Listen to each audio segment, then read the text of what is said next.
E aí, pessoal, tudo bem com vocês? Aqui quem falou é o professor Luiz e no vídeo de hoje a gente vai resolver uma questão da UP-SSA 3 do ano de 2023 que fala pra gente o seguinte: um cabo ideal está disposto horizontalmente auxiliando o equilíbrio de uma barra uniforme de massa 2 kg e comprimento de 1 metro.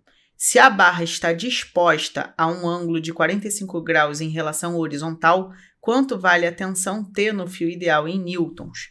Para a gente poder começar a fazer essa questão, vamos descobrir as principais medidas associadas ao problema que ele deu para a gente. Vamos lá. Como eu já tinha desenhado aqui, a gente tem aqui um ângulo de 90 graus. Além disso, o que eu vou começar a fazer? Eu vou fechar aqui um retângulo para a gente poder enxergar o que eu quero mostrar para vocês, que são dois triângulos. E se aqui é 45 graus, na parte de cima também vai ser 45 graus. E aqui a gente tem um ângulo de 90 graus. Observa que quando você tem dois triângulos, né, ou um triângulo retângulo, onde um dos ângulos é 45, obrigatoriamente o outro ângulo é 45 graus, justamente porque a soma dos ângulos internos tem que ser 180. Então, se você somar 45 mais 90 mais x, tendo que ser igual a 180, você vai descobrir que x vai valer 45 graus, beleza? Bem, vamos continuar analisando. Ele fala pra gente que o tamanho dessa barra, isso aqui tudo, ó, que eu estou pintando de laranja, vai valer 1 metro. Essa é a distância, né, o tamanho da hipotenusa desses dois triângulos, que eles são idênticos, tá? Se você for parar para ver. Luiz, por que eles são idênticos? Porque eles têm a mesma hipotenusa e eles têm o mesmo ângulo. Logo, eles vão ser idênticos. E aí eu preciso descobrir o tamanho de um desses lados aqui, porque a gente vai precisar desses lados para poder resolver a questão.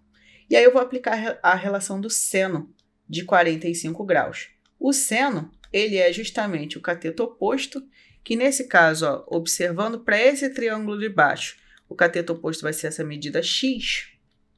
A gente vai ter que o seno é cateto oposto sobre a hipotenusa, que nesse caso vai ser 1. Vamos resolver a continha. O seno de 45 é a raiz de 2 sobre 2. O valor de x você não sabe. E o valor de 1 é 1, né? E aí você descobre que x passa a ser raiz de 2 sobre 2. E aí, o que a gente vai ter? A gente tem que as medidas, né, que valem x são raiz de 2 sobre 2.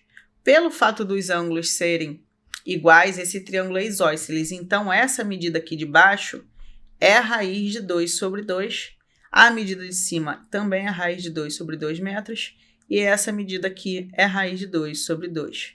Beleza, já descobrimos todas as medidas e já descobrimos todos os ângulos. A gente já pode começar a analisar esse problema a partir do ponto de vista físico. Observa que essa barra está em equilíbrio e ela é um corpo extenso, porque ele deu o tamanho dela. Para a gente poder analisar a situação de equilíbrio, a gente precisa desenhar as forças que atuam nessa barra. Observa que ele fala para a gente que ela é uma barra uniforme. Se ela é uma barra uniforme, o peso dela fica exatamente no meio dessa barra. Então, a gente pode dizer que o peso vai atuar mais ou menos nessa distância aqui. Além disso, a gente tem uma força de tração atuando aqui. E existe uma normal, né? Se a gente pudesse dizer, tem uma normal, considerando que aqui está no chão, uma normal mais ou menos aqui. Observa que a gente está trabalhando com uma situação de equilíbrio de corpo extenso. E a primeira coisa que você tem que fazer é definir onde é o ponto de apoio, ou também conhecido como polo. Nesse caso, o nosso polo é esse aqui, é o ponto de apoio.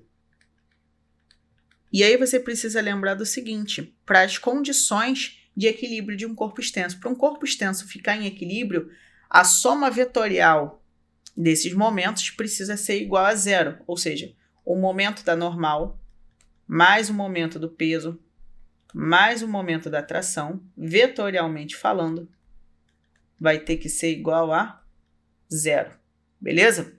E aí, a gente pode lembrar que momento, de forma geral, Pensando em linha de ação, o momento é força vezes distância.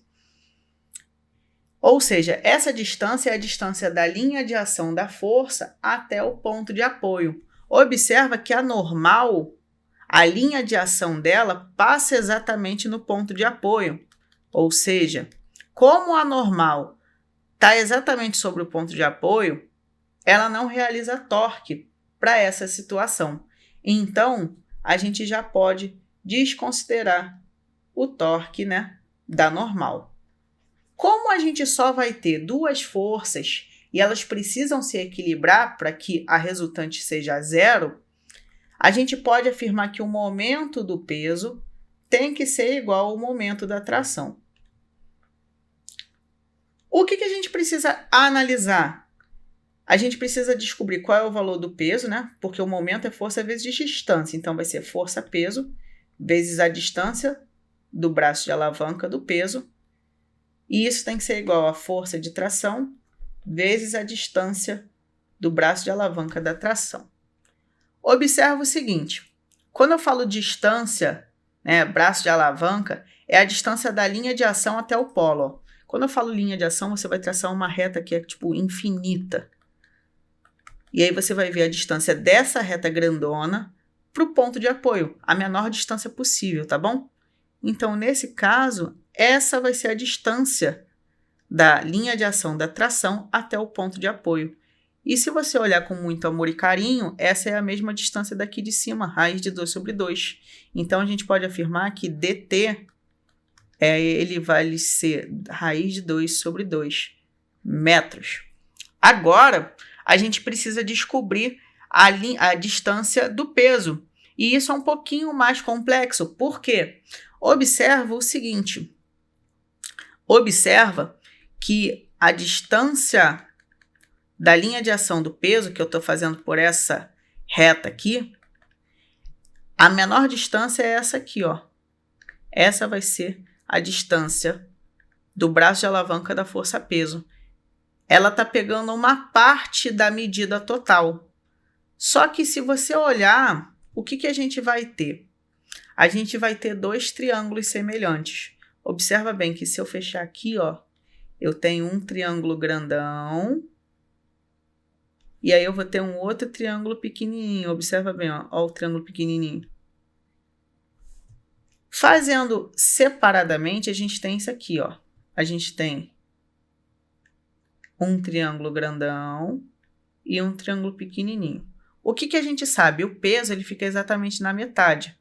Se essa distância toda, que eu estou fazendo de laranja, é 1 metro, a metade dessa distância é meio metro, não é verdade?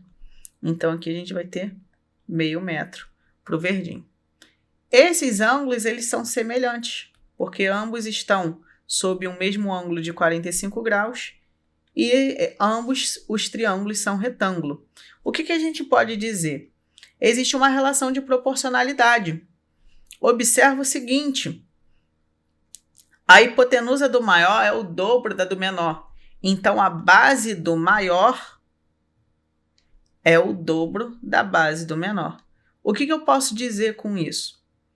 Eu posso dizer o seguinte, eu posso dizer que essa medida que a gente está querendo encontrar, que é a distância do braço de alavanca do peso, é justamente a metade da base do triângulo maior. Qual é o valor da base do triângulo maior? Raiz de 2 sobre 2. Então, a gente vai ter aqui, ó, raiz de 2 sobre 2. E é a metade disso. Então, vou dividir isso aqui por 2. Divisão de fração, a gente vai repetir a primeira e multiplicar pelo inverso da segunda. Então, a distância do braço de alavanca da força-peso vai ser raiz de 2 sobre 2 vezes 2. Luiz, por que você não escreveu 4? Porque provavelmente isso aqui vai cortar. Agora que a gente tem as distâncias dos braços de alavanca, a gente pode achar o valor da força de tração. Ah, Luiz, mas tem que calcular a força-peso. Beleza, a força-peso, ela pode ser calculada como massa vezes gravidade, lembra disso? A massa da barra é 2 kg e a gravidade vale 10. Então, a gente já tem aqui 20 newtons para o peso. Agora, a gente vai substituir essa relação aqui. Show de bola? Então, vamos lá. Força-peso vale 20. Vou reescrever a expressão, né? FP vezes DP tem que ser igual a FT vezes DT. Agora, a gente vai ter o seguinte, a força-peso vale 20. A distância do peso é raiz de 2 sobre 2 vezes 2. A tração, né, a força de tração que a gente está procurando, a gente não sabe, e a distância da tração é justamente o quê? Raiz de 2 sobre 2, olha aqui. Então, vou escrever aqui, ó, raiz de 2 sobre 2. E aí você pode, ó, fazer o quê? Cortar o raiz de 2 com a raiz de 2, pode cortar o 2 com 2, e aí você vai ter 20 sobre 2. Então, a força de tração vai ser justamente 10 newtons. E assim, a gente finaliza a questão. Ou seja, o nosso gabarito vai ser a letra E. E a gente vai ficando por aqui. Desejo uma ótima semana, bons estudos e até a próxima. Tchau, tchau!